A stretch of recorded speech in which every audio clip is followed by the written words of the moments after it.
Radio Karoual, le journal, présentation Yannick Somé. Madame et messieurs, vous êtes à votre midi info sur la Radio Karoual à la 1. Déplacement du capitaine Ibrahim Traoré à Moscou. La première audience a été accordée au président vénézuélien Nicolás Maduro. Le Niger renforce sa coopération avec la République islamique de l'Iran. Et en sport, 13 académies en construction bientôt dans les 13 régions du Burkina Faso. Le lancement est intervenu à Kaya.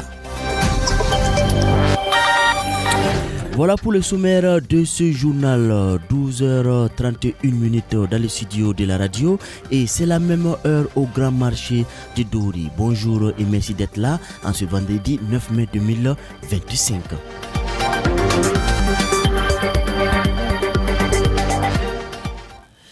Débutons ce midi info à Moscou en marge des célébrations du 80e anniversaire de la victoire soviétique sur le nazisme. Le président du Faso, le capitaine Ibrahim Traoré, a accordé sa première audience le jeudi 8 mai 2025 à son homologue du Venezuela, Nicolás Maduro. La substance de l'audience, c'est avec Aruna Maïga. Cette rencontre a porté sur le renforcement de la coopération bilatérale entre le Burkina Faso et la République bolivarienne du Venezuela et le partage d'une vision commune du monde qui est celle d'un ordre mondial plus équitable, libéré de toute tutelle impérialiste. Les deux chefs d'État ont également échangé sur des sujets à portée internationale selon un communiqué de la direction de la communication de la présidence du Faso. Le président Maduro n'a pas manqué d'exprimer son admiration pour le combat actuel du Burkina Faso. Nous admirons la lutte que mène le peuple burkinabé pour la liberté, l'indépendance et la justice, a-t-il déclaré. Saluant le leadership du capitaine Traoré, il a évoqué la nécessité de renforcer les relations entre l'Afrique et l'Amérique du Sud, affirmant que nous sommes les frères et sœurs d'une même mère qu'est l'Afrique pour un nouveau départ dans les relations intercontinentales. Au cours de l'entretien, le président vénézuélien a exprimé son intérêt pour la trajectoire actuelle du Burkina Faso. Cette audience intervient dans un contexte marqué par un rapprochement diplomatique entre plusieurs pays du Sud, notamment autour des enjeux de coopération multilatérale et de gouvernance internationale. Et c'est cette même coopération qui a envoyé le capitaine Ibrahim Traoré en Russie et toujours à Moscou. Cela fait 80 ans qu'a pris fin la Seconde Guerre mondiale. Depuis hier 8 mai jusqu'à ce jour 9 mai, les alliés que sont la France, la Grande-Bretagne, la Russie et les États-Unis célèbrent leur victoire sur l'axe composé de l'Allemagne, l'Italie et du Japon. Le retour sur l'historique de la capitulation de l'Allemagne lors de la Seconde Guerre mondiale de 1939 à 1949 avec Ismaël Convé.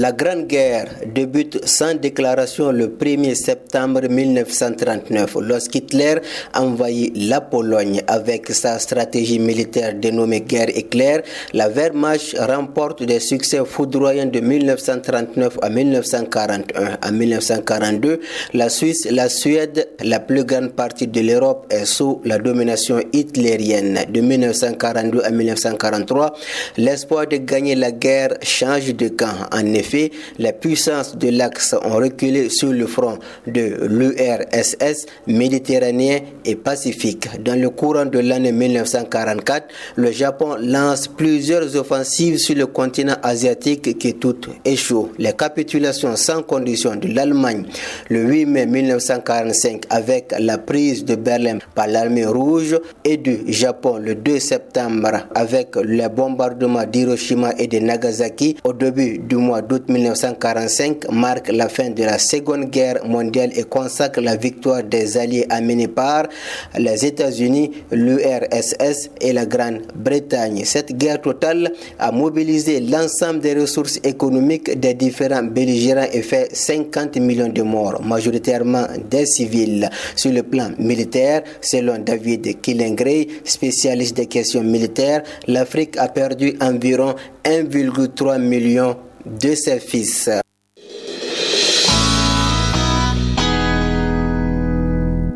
Retour à Ouagadougou pour aborder un autre registre dans ce journal. Le ministère de l'enseignement de base, de l'alphabétisation et de la promotion des langues nationales, avec la collaboration technique et financière de la société minière Ayamgol et Sakan SA, a présenté hier jeudi à Ouagadougou une nouvelle application intitulée iNomad. Cette application d'apprentissage intégré dans les tablettes numériques permet l'apprentissage des langues locales. Découvrons davantage cette application avec Fatmata Dikou. Destinée à favoriser l'apprentissage de la lecture et de l'écriture en 4 langues nationales, à savoir le moré, le djoula, le fulfulde et le gourmansema, iNomad est une solution pour avoir accès à l'éducation en situation de crise. Elle est conçue aussi bien pour les enfants que pour les adultes. Après la remise symbolique de ces tablettes intégrant l'application, ce sont par la suite 200 kits physiques composés de tablettes et de chargeurs solaires qui seront distribués le 12 mai à Dori, suivi du déploiement sur les sites d'apprentissage. Dans son discours, la directrice des affaires corporatives d'Ayamgold et Sakan SA, Blandine Kabore, a indiqué que cette initiative en phase pilote est portée par Ayamgold et Sakan SA en partenariat avec Open Education et est destinée à accompagner et à développer le capital humain du Burkina Faso.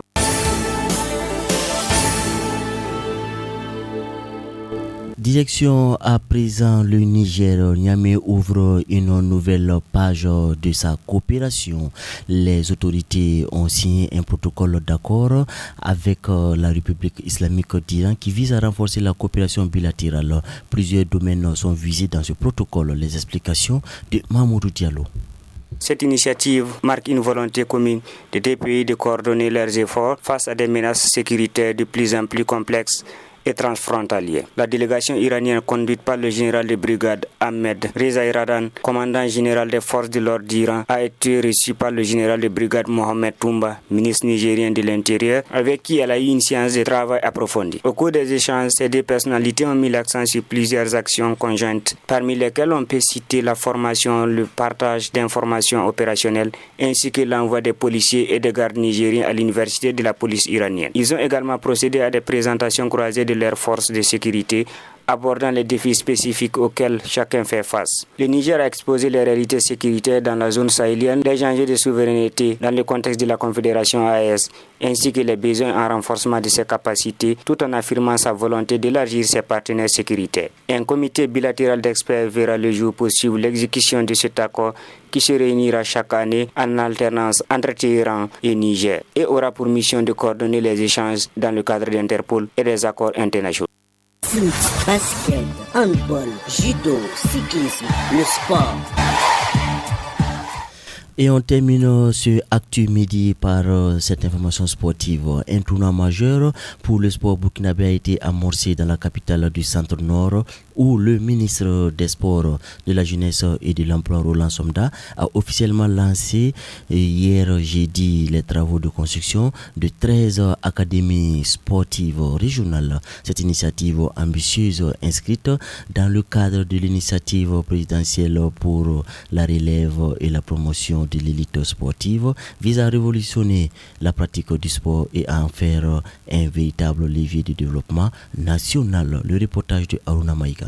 Devant une assemblée marquée par la présence de plusieurs autorités administratives et coutumières, dont le préfet du département de Kaya Solange, Kimani Minungu, le ministre Roland Somda a lancé ce moment combien déterminant pour le sport burkinabé. À travers cette cérémonie qui marque le lancement de la construction d'une série d'académies sportives, nous matérialisons l'un des engagements phares du capitaine Ibrahim Traoré, président du FASO, qui est celui d'offrir au peuple burkinabé des infrastructures modernes et de qualité, a déclaré le ministre. L'infrastructure comprendra notamment un terrain de football en gazon synthétique, une piste d'athlétisme à 6 couloirs, un terrain multisport, basketball, handball et volleyball, ainsi que des tribunes démontables. Des bâtiments préfabriqués accueilleront vestiaires, infirmeries, salles de classe, cafétéria, bureaux et sanitaires. Un espace de jeu sécurisé pour enfants et des aménagements annexes vont compléter ces dispositifs positif.